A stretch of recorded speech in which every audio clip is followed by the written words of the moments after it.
So in my last video, I said that my next video would be all about audio connectors and how I thought they were really stupid. Well, I lied. Well, I kind of lied. Audio connectors really are stupid. I don't like intro videos. Yeah. Today's video is going to be about unbalanced audio connections and why you may not fully understand those either. I'm sensing a theme. An unbalanced audio connection is a pretty simple idea. You have a wire with an audio signal on it. You have a shield wire to lower the noise pickup like we talked about a couple weeks ago.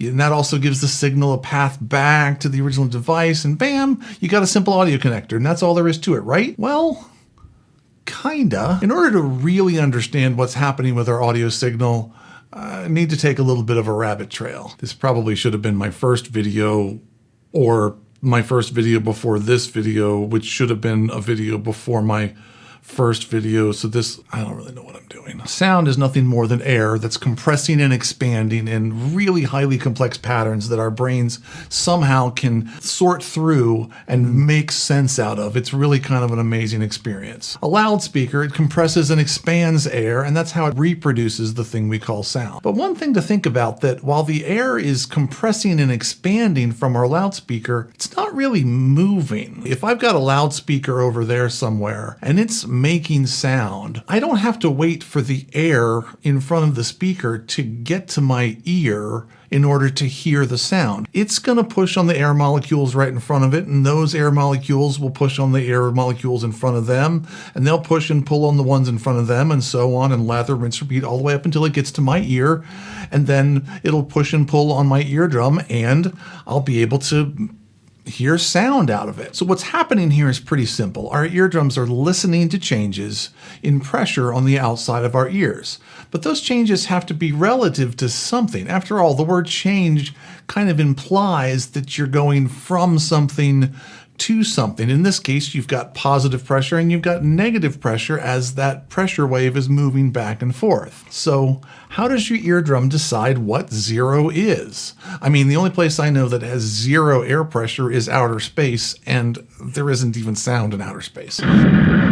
Most of us have experienced what happens if you go up in an airplane or you drive up a mountain. As the air pressure changes, the way we hear the sound changes and things start to sound weird. At least right up until that moment when our ears pop and then things start sounding normal again. I love that sound. This is simply because the zero relative point that our ears were working off of from the inside of our eardrum was different than the zero reference point on the outside. That is to say, the inside of our eardrum had a higher pressure than it had been when we were at sea level, and the outside of our eardrum, the pressure became less. And until those re-equalized again and our ears popped, we really weren't getting a good representation of what the sound we were listening to was. So, back off the rabbit trail. So all a microphone does is it just converts these air pressure changes, this compression and refraction, into electrical voltage changes, which are positive and negative voltage.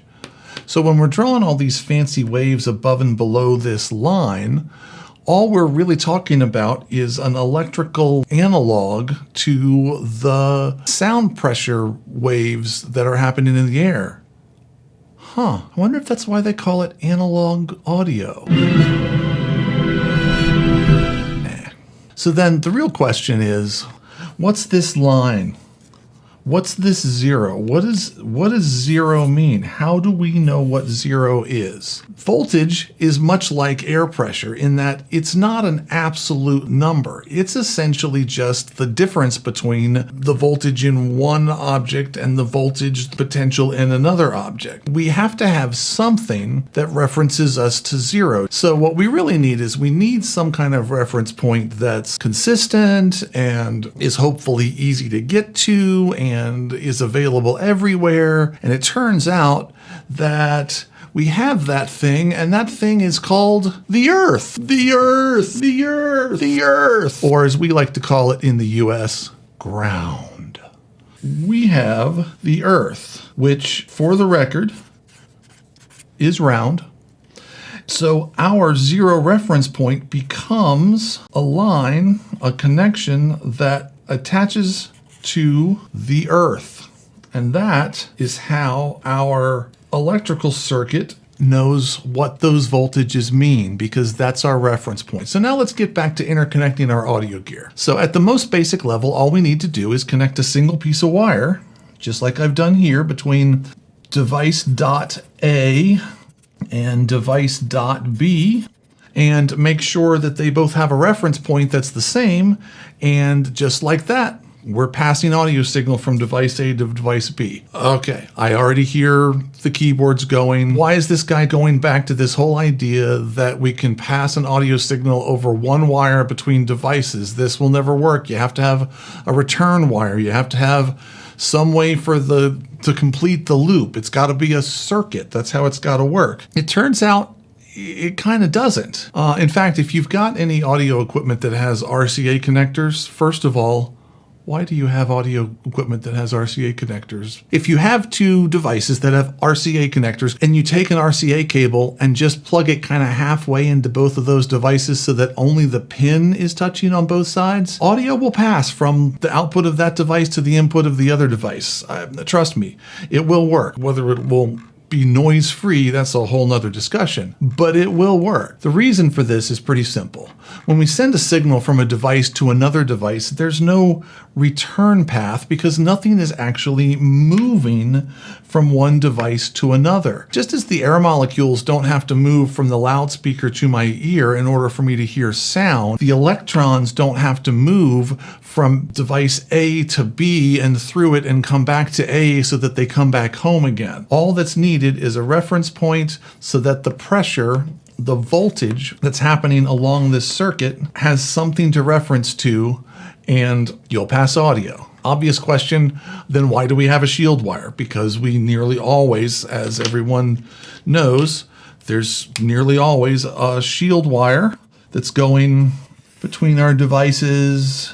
It's going around our main signal wire. We've covered this. There's two main reasons for the shield wire. One, as I covered in the balanced audio video, it's a defensive measure to try to lower the amount of noise that gets into our main signal wire. But the second reason is that while our two devices are both connected to our big giant Earth here, which is still round, they may not necessarily have exactly the same path to Earth, and consequently, their reference point to zero may be slightly different from each other. As a result, the easiest way to defend against that is to just have a shield wire that connects one device to the other device and basically equalizes out the pressure between those two 0 points in exactly the same way that when your ears pop and that pressure differential goes away, then your 0 point in your eardrum is equalized and sound is no longer weird. Okay, so now we've covered all the basics I likely should have covered before I dove directly into telling everyone they didn't really know how balanced audio works, because that made me a lot of friends. Stay tuned for my next video where I promise you I will begin to talk about audio connectors and audio